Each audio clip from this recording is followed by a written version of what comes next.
everyone, welcome back to another video. This is Bruna. Today we are going to be learning how to crochet 3 different ribbing patterns for your cardigans, your jumpers, your vests, your sleeves if you want to do cuffs as well. So I'm going to show you these 3 beautiful ribbings in today's videos, and let me know in the comments below which one is your favorite ribbing to do for your project. We would love to know, because then we can maybe add more into our list of ribbings. So I really hope you like today's video and you find it helpful, and if you do, don't forget to leave your massive thumbs up, and also don't forget to subscribe to the channel so you can watch more videos like this one. So enjoy the video, and now let's begin with the project. So for the materials, I'm going to be using this yarn here that it's my favorite for showing patterns because it's a worsted weight yarn, and the color, it's really good and it picks up really nicely in the camera. This one here is the Celine by Teslan.com, and this yarn here is 60% wool and 40% acrylic.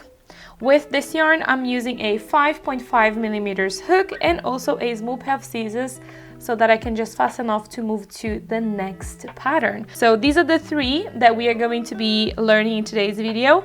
First, starting with a slip stitch ribbing, and then a front post, back post, double crochet ribbing, and then the last one, it's going to be a single crochet ribbing. So these are the 3, and we are going to be starting with the slip stitch one, which is my absolute favorite. So I'm going to be doing all of my ribbings 12 chains long, so it's just like a little swatch so that I can show you how to do the ribbing.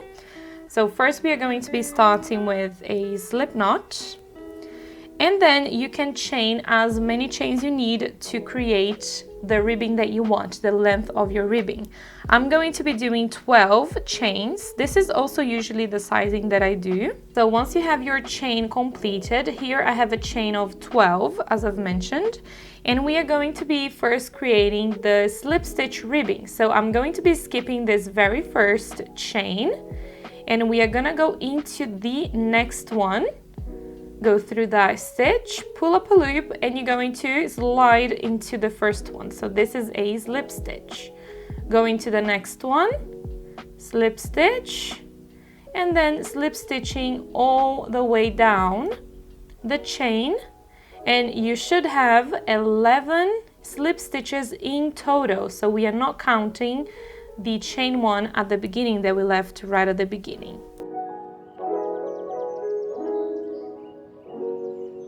So here we have the first row completed, as you can see. So now to go up, it's very simple. You are going to chain 1 and turn project. So I'm just going to be releasing my hook from here just a moment so that I can show you what's going on here. So we have the back of the slip stitches, which looks like this, and then we have the front, in which looks like this. So you can see kind of it has like a little braid here at the front. So you are always going to be working towards this way here, all right? So you can see that we have the little V's, the stitches here on this side. When you turn, you will see that you're always going to be having the same little stitches. And we are going to be working into the back loops only of the stitches. So we have the front loops here that it's right at the top. So these ones here are the front loops, and then we have the back loops, which are the ones here at the back of the project, these ones here. If we look this way, we have the first loop, the second, and then the third, which is kind of the base of the slip stitches. So just wanted to show you so you have an idea of what we are going to be doing now. So have your project like this. And we are going to be skipping this very first chain that we've created. We are not counting that as a stitch. And you are going to go into that first one. So you see we have the top loop and the bottom loop. So this is the one that we have to get. So go through that, pull up a loop, and then you're going to slip stitch. So you can see we have the top loop, so we are not getting this one. So you kind of have to turn it a little bit this way. And then you're gonna go into the next loop available, and then slip stitch. The next one, slip stitch. So we are going to be keeping the top loop here and just grabbing the back loops only. So go all the way down, grabbing the back loops only and creating your slip stitches. So you can always go back and count. So we should have 11 stitches in total, 11 slip stitches. So the last one, you will see that you will have like a little stitch here at the end. So we are not going to get that stitch. This is from the chain one that we left here at the beginning. So this one is going to be the last one we are going to get. And then just go through that and slip stitch. So here it's what we have right now, and here is the other side. So now we are going to follow exactly the same as the previous row. So chain one, turn project, and here you will have the back and the front loops. So we are just gonna go into the back loops. So skip the chain one, go into the first stitch available, so we are not counting the chain one as a stitch, and then slip stitch. So you will see again that you're going to be having the same as before. So we are going to be having the top loops and the bottom loops. So front and back loops. Then just grabbing back loops and slip stitching. It's that easy, and this is what you are going to be repeating until you have the length of the ribbing, the cuffs you need. So here you can see a little bit clearly. So we have number 10, which is here. And then the last one is going to be kind of hidden here at the end. So we are going to be having that loop at the end. So right after, it's the last one that you're gonna get. So the ribbing is already forming. The more you do, the more you will see the ribbing. So chain one, turn project, and then we are going to be skipping the chain one, going to the first stitch available, slip stitch, and then follow the same steps all the way down. So we are just grabbing the back loops only and creating slip stitches. So this is how you create the ribbing, the cuffs with slip stitches, which is the one that most people do because this is the one that looks more like a knitted ribbing or cuffs. And it's super stretchy and it's the prettiest one actually. It's that simple. So I'm going to be doing a couple more rows here so I can show you how it looks once you have more rows completed, and then I will be back to show you this amazing ribbing with slip stitches. So here we have a couple of rows more completed so you can see the design, and then I can show you how it kind of works out when you pull and you stretch the ribbing. Even when you're doing cuffs, you want to see how it kind of stretches. So I don't usually count the rows for when I'm doing the ribbing with slip stitches. You can have a row counter if you want, and then to keep on track on how many rows you did.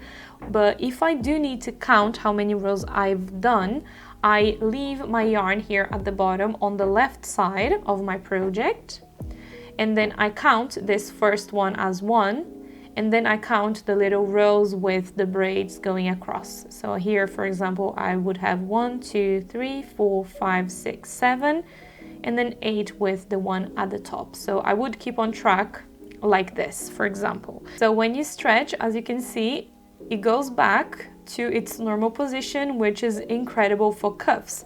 And when you stretch, and you can see that it looks like a knitted pattern. So here we have the very first ribbing, my ultimate favorite ribbing, completed. So this is how you do it, and then you can do as many rows as you want until you have the sizing for a cuff, or maybe for the ribbing at the bottom of your cardigan, your jumper, your vest. And how I would use this for, I would make first the ribbing, and then I would put the two together. I would just chain one here, turn, and then put the two sides together here and start slip stitching my way down. And then you can see which way it's better for you. I usually get the top loop and the loop that it's left here at the bottom, as you can see, and then just to sew it closed. All right, so this is a way that you can do. And then once you have kind of this sewn together, then you can just start the rows here at the top of the ribbing basically, and then you can start the body of your cardigan or you can start a sleeve from here. I'm going to be having a tutorial that I'm going to be using this pattern very soon, so stay tuned for that because then you will know exactly what you have to do. So this is done now. I'm going to cut my yarn and fasten off, and then I'm going to show you the next ribbing. So now for the second ribbing that I'm going to show you is this one here, in which is the front post and back post double crochet ribbing. This is my second favorite ribbing when, for example, I've done everything else that I'm supposed to do. For example, the front and the back of the cardigan, I have them joined together, I have the sleeves completed and attached in place, and then I just have to do cuffs and also the ribbing at the bottom of the cardigan, for example. So this would be the one that I would go for. So I am doing the same amount of chains as the previous one. So we are going to be starting with a slip knot and chaining 12. We are going to then create the very first row of single crochets so that we kind of have a little base to work our next ribbing on top of this last row, I would say, from the project that you did. So I'm going to be skipping this stitch, the first one, the first chain, going to the second, and then single crochet all the way down. So we are going to be having 11 stitches to work with. So here we have the first row completed. So let's say that this is the bottom of our project, and now we have to add the ribbing. So this one you can actually work out when you're going back and forth in rows or also in rounds. So maybe I can just show you later how to do in rounds as well. So like this, you don't have to keep in mind any numbers, but when it's in round, you have to make sure that it's an even number. So I'm going to show you like this first. So you're going to first chain 3, turn project and prepare for a double crochet. So you're going to be then skipping the first stitch, going into the next one and creating the first double crochet. And from now we are going to be creating double crochets all the way down this row, making sure that you have 11 stitches in total, including the chain 3 at the beginning. So for this one we are counting the chain at the beginning. So to go up and start the actual pattern, we are going to chain 3 and then turn the project. So the first stitch from the previous row and this one is just the base for our pattern. So we are not doing anything with these ones. We are going to be finding the next double crochet available. So the first one, this one, we are going to be doing a front post, and then the next one it's a back post. Front post, back post, front post, back post, all the way down. So how you do a front post? So you're going to be wrapping the yarn around the hook, and then you're going to be going around and at the back of the previous double crochet. So we are not going to go on top of the stitch. We are going to go around and at the back of the double crochet. And then we are going to pull up a loop, and then from here we can do the normal double crochet stitch. So here you will see that the front post is going to be kind of sticking out and is going to be at the front. So now to create a back post, you're going to be doing the same here at the beginning. So you're going to wrap around the hook, the yarn, and then you're going to go at the back of your project, and you're going to be going around the double crochet, going towards the front of the double crochet, as you can see.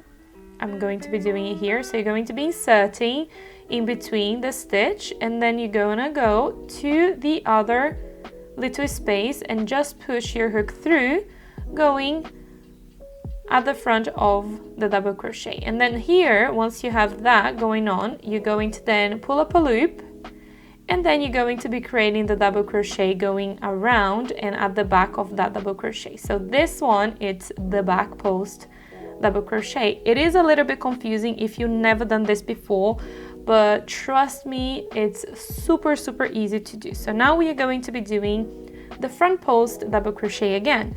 So you're going to be wrapping the yarn around the hook, you're going to go at the back and around the next double crochet, You can see it's going around at the back, and then you're going to pull up a loop, and then now here you can do your double crochet. So now to create the back post, you're going to be wrapping the yarn around the hook. You're gonna go at the back and around the front of the next double crochet. So you're gonna go around the front just like this, and then you're going to pull up a loop and then double crochet right on top, just like that. And now that's the back post double crochet. And now you can just keep on repeating all the way down the row. So the next one is going to be a front post, and then we have a back post into the next stitch.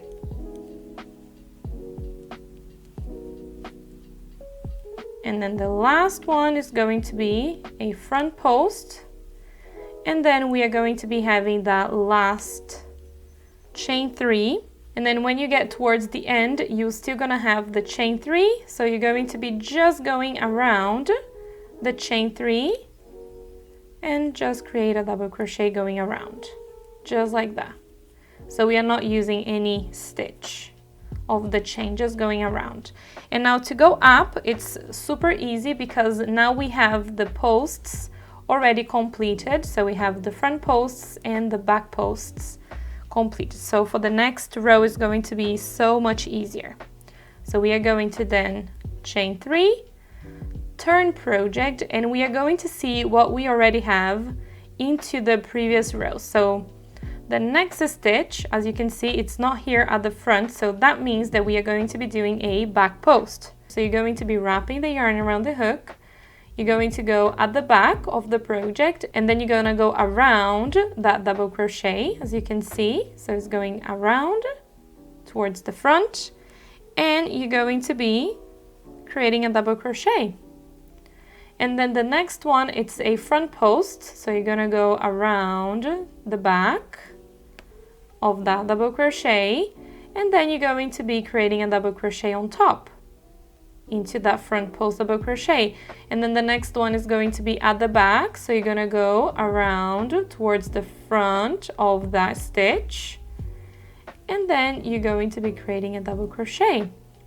So this is a back post, and then we're going to have front, back, front, back, front, back, all the way down. So it's very simple. When you see a front post, you're going to be doing a front post, and when you see a back post, you're going to be doing a back post. And when you get here at the end, we are just going to go around that chain 3 and creating a double crochet. So now you can just follow exactly the same. So chain 3, turn project. So now here at the beginning, instead of having a back post as we had previously, so we had a back post, we have a front post.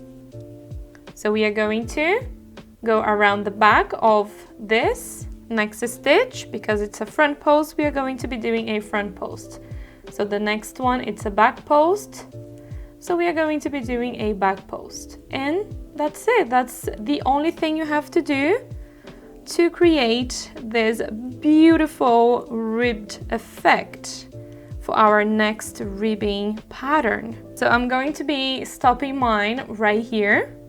So you can do as many rows as you want, and I'm going to just do a little circle of single crochets so that I can show you how you do this same pattern going in a round, because usually you will have your cardigan completed and then you're going to be adding this on top. And I just wanted to show you, when you pull, this is the effect that you're going to get. I really love it because it kind of returns to its normal position, as you can see. And if you want to count the rows that you've done, you are just going to be spreading it, and now you can count. So we have 1, 2, 3, 4 rows in total. So here I have my round of single crochets, just so we have a base to work our front post and back post double crochets. So first we are going to be starting with a chain of 3, and then we are going to be working all the way around our very first round, in this case, of double crochets, and you want to make sure that you have an even number of stitches going around. If you need to add more stitches here to be even, you can just add 2 stitches in the same stitch to create a little increase so that you have an even number if you don't in the base. All right, I have 16 stitches here, so I'm going to be having 16 double crochets going around.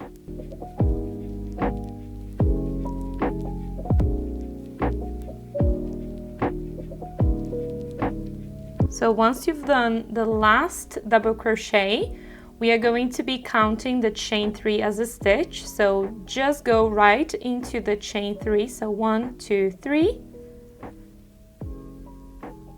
Then you're going to go through that chain and you're going to slip stitch.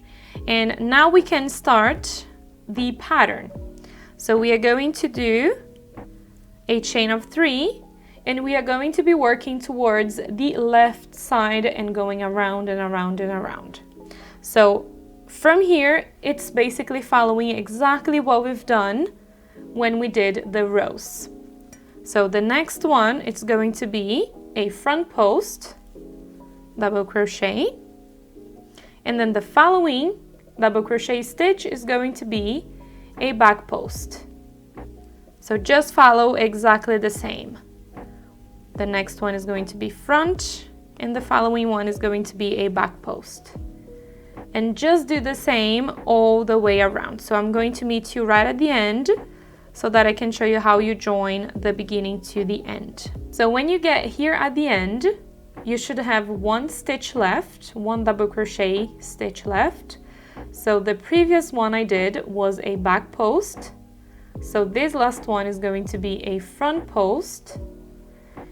And then we are going to be finding the chain 3 here at the beginning. So we just have to slip stitch into that chain 3.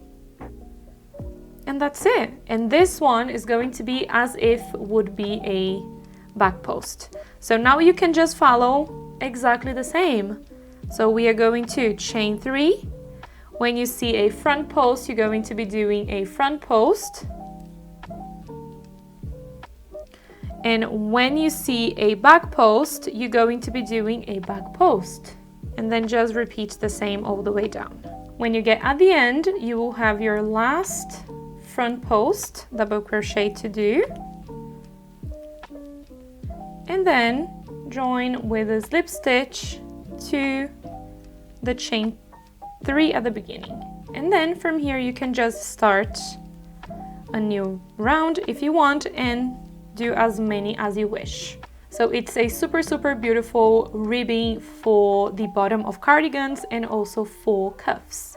I really love this one. So now we are going to be doing the last ribbing, which is with single crochets. It's exactly the same how you do the one here with slip stitches, but this time instead of slip stitches we are going to be doing single crochets.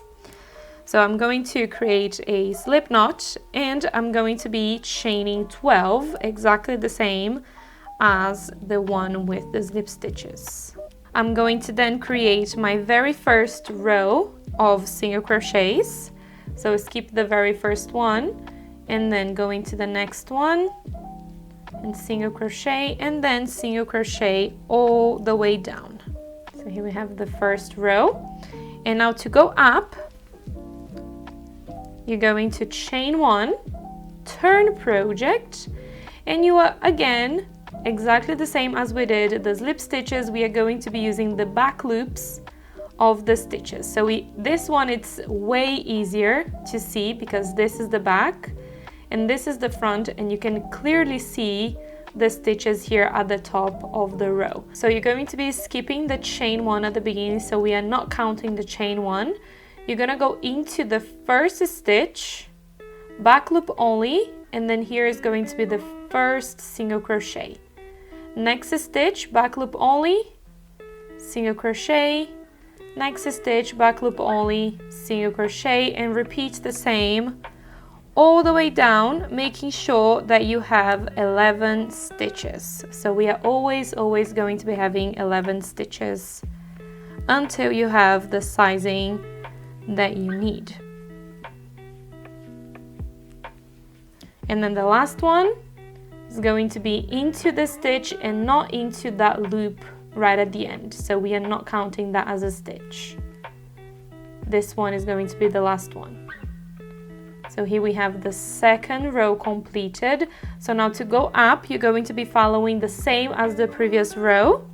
Chain 1, turn project, and back loop only into this first stitch available. So we are going to be skipping the chain 1 at the beginning, going to the next stitch, back loop only, and create our first single crochet, next stitch, back loop only, single crochet, and repeat the same again all the way down. So now I'm just going to be doing a couple more rows, and then I will be back to show you how this one looks once we have more rows completed. So this is how it looks once you have more rows completed. Here I have 2, 4, 6, 8, 10. So 10 rows completed, and this is actually the one that I usually go for because it's the quickest one, and it looks really nice as well. If you do it a little bit tighter, it's going to have the same effect as all the other ones as well. So it's not really that bad, because I've used this one for most of my projects so far, and I haven't used this one into any of my tutorials here on YouTube, but this is my favorite because I've used into one project that I've done in the past, and it's really nice, and it lasts longer than with single crochets. So now I'm going to fasten off this one and weave in my ends, and then I'll show you an overview of all of my ribbings together so you can see the difference between them. So here we have the 3 ribbings that we have learned in today's video. So we have the slip stitch ribbing, that it's my favorite, my #1 favorite ribbing, and then we have here front post and back post double crochets worked in rows and also in a round.